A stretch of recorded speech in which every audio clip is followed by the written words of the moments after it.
अगर मैं आपसे कहूं कि ज्ञान और अज्ञान दोनों ही आपको अंधकार की ओर ले जा सकता है, कि वे लोग जो कर्म कांड में लिप्त हैं और वे भी जो केवल ज्ञान और ध्यान में डूबे हैं, दोनों ही मार्ग पर भटक सकते हैं। अगर मैं कहूं कि विज्ञान भी आपको अंधेरे में डाल सकता है और आध्यात्मिक ज्ञान भी आपको गुमराह कर सकता है, क्या ये संभव है कि जिसे हम आध्यात्मिक प्राप्ति समझते हैं, वो वास्तव में एक गहरी भ्रांति है? आइए आज हम ईशा उपनिषद के एक रहस्यमय मंत्र को समझने की कोशिश करते हैं, जो हमें अपने जीवन को बैलेंस करना सिखाता है। ये मंत्र है अंधनम तमः प्रविशन्ति ये अविद्या मुपासते तातो भूया इवते तमो याउ विद्यायम रता। इसका मतलब ये है कि जो लोग केवल अविद्या यानी संसारिक क्रियाकर्मों में व्यस्त रहते हैं, वे अंधकार में प्रवेश करते हैं। परंतु जो लोग सिर्फ विद्या विद्या मतलब आत्मज्ञान, अपने ज्ञान आत्मज्ञान में रमे रहते हैं, वो लोग उससे भी गहरे अंधकारों में चले जाते हैं। यहाँ अविद्या का अर्थ सिर्फ सामान्य अज्ञान नहीं है। यहाँ अविद्या में सब आ जाता है जो सांसारिक जीवन में किया जाता है, जैसे कर्मकांड, यज्ञ, हवन और जो भी कुछ आप दैनिक जीवन में करते हैं, सब काम जो फल की इच्छा में किया जाता है उसे अविद्या कहा जाता है। और विद्या का अर्थ है ध्यान, जप, जो अपने अंदर के आत्मज्ञान को प्राप्त करने के लिए किया जाता है, उसे विद्या कहा जाता है। लेकिन यहाँ उपनिषद एक चौंकाने वाला बात कहता है। वो कह रहा है कि जो लोग अविद्या में रहते हैं, वो लोग तो अंधेरे में प्रवेश करते ही हैं, लेकिन जो लोग विद्या में रहते हैं, वो लोग इससे भी ज्यादा अंधेरे में प्रवेश करते हैं। क्यों?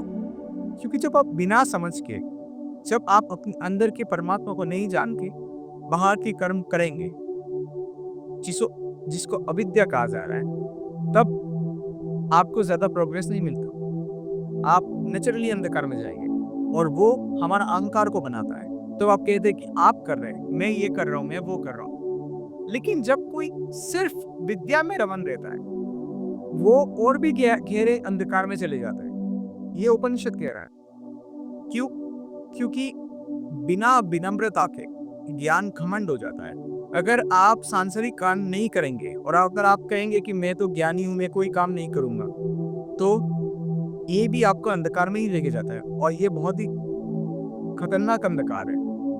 इससे बचना बहुत मुश्किल है। यानी कर्म हो या ज्ञान, अगर दोनों में संतुलन नहीं होगा तो वो मुक्ति कभी नहीं देगा। दोनों में संतुलन होना बहुत जरूरी है। जब कर्म और ज्ञान दोनों में संतुलन होता है, मतलब विद्या और अविद्या में दोनों को संतुलन में हम करते हैं, तभी जाके हम मुक्त हो सकते। नहीं तो दोनों ही रास्ता हमें अंधकार की ओर ले जाएगा।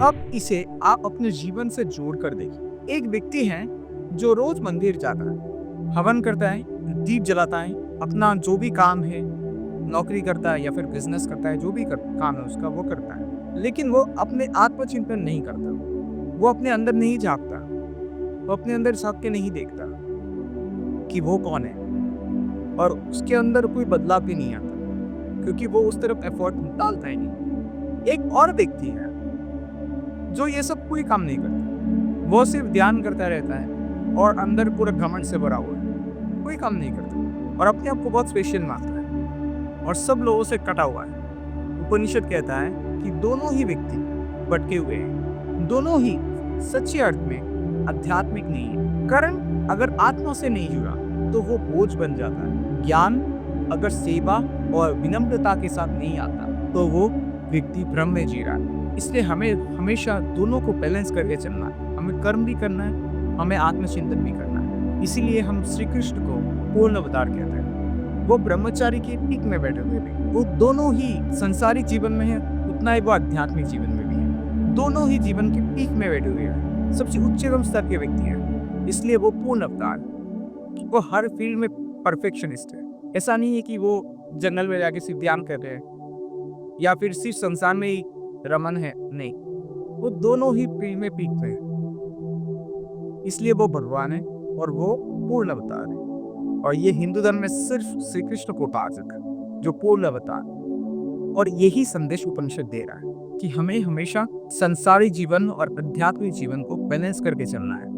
ये नहीं सिर्फ एक चीज को देखता है, ऐसा नहीं, दोनों को बैलेंस करके चलना, विद्या और अविद्या दोनों को एक साथ लेके चलना है। जैसे कि आपने देखा होगा, अगर कोई कोई नृत्य करता है तो वो दोनों पैर को एक साथ मिट्टी में रख के नहीं कर सकता। एक पैर को हवा में रखना पड़ेगा, दूसरे पैर को मिट्टी में रखना पड़ेगा, या फिर दोनों पैर को सिर्फ हवा में रख के नृत्य नहीं कर सकता। नृत्य होने के लिए एक पैर हवा में, दूसरे पैर मिट्टी में और रिदम के साथ होना चाहिए, तभी जाके वो नृत्य होता है। अगर उसका पैर मिट्टी के साथ जुड़ा रहेगा तो वो नृत्य नहीं कर सकता। इसी तरीके से अगर आप जीवन में आगे बढ़ना चाहते हैं, आध्यात्मिक जीवन में आगे बढ़ना चाहते हैं, अपने आप को जानना चाहते हैं, तो आपको दोनों चीज को बैलेंस करके चलना है। ये नहीं कि सिर्फ एक काम, एक चीज करेंगे तो हो जाएगा, ऐसा नहीं हो, दोनों को करना है। जैसे पक्षी के दो पंख होते हैं, वैसे ही कर्म और ज्ञान, इन दोनों पंखों के सहारे हम उड़ सकते हैं। बिना एक के यात्रा संभव नहीं। जब तक ज्ञान और कर्म एक साथ नहीं चलते, तब तक साधक ना अंधकार से बाहर आ सकता है और ना ही मुक्ति पा सकता है। अगर आपको ये वीडियो अच्छा लगा, पसंद आया इस वीडियो को देखिए, तो आप इस वीडियो को जरूर लाइक, शेयर और इस चैनल को सब्सक्राइब करना बिल्कुल ना भूलें, क्योंकि जब आप ऐसा करते हैं तो ऐसे ही पॉजिटिव चीज़ बहुत सारे लोगों तक पहुंचता है। धन्यवाद, नमस्कार।